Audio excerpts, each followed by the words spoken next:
കേരളത്തിൽ വൈസ് ചാൻസലർമാരെ നിയമിക്കാൻ കേന്ദ്ര സർക്കാർ അനുവദിക്കുന്നില്ലെന്ന് എ വിജയരാഘവൻ. ഉന്നത വിദ്യാഭ്യാസ മേഖല കൈപ്പിടിയിലൊതുക്കാനാണ് സംഘപരിവാർ ശ്രമം.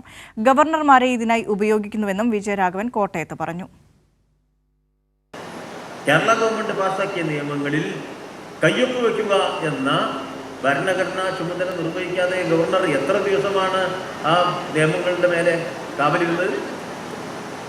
വർഷങ്ങൾ. കോടതി അതിനെതിരെ സംസാരിക്കുന്നത് കണ്ട പിന്നെ അത് രാഷ്ട്രപതിക്ക് അയക്കാം. ഇപ്പം ഗവർണറുടെ വീട്ടിൽ പാസ്സാക്കിയ നിയമം ഒരുപാട് കാലം, പിന്നെ കോടതി എങ്ങാനും പിടിമുറുക്കുമെന്ന് പറയുമ്പോൾ പ്രസിഡന്റിൻ്റെ വീട്ടിൽ ബാക്കി കാലം. ഈ ഗവർണർക്കും ഈ പ്രസിഡന്റിനൊക്കെ വീട്ടിൽ കൊണ്ടുപോയി വെച്ച് കാത്തു സൂക്ഷിക്കാനുള്ള ഒരു സാധനമാണോ ഒരു സംസ്ഥാനത്തെ ജനങ്ങൾ തിരഞ്ഞെടുത്ത നിയമസഭ പാസാക്കുന്ന നിയമം എന്ന മർമ്മപ്രധാനമായ ചോദ്യമല്ലേ? അതിൽ ഒപ്പിടാത്തിടത്തോളം ജനാധിപത്യ വിരുദ്ധമായ പ്രവർത്തനമല്ലേ? അമിതാധികാരത്തിന്റെ പ്രയോഗമല്ലേ?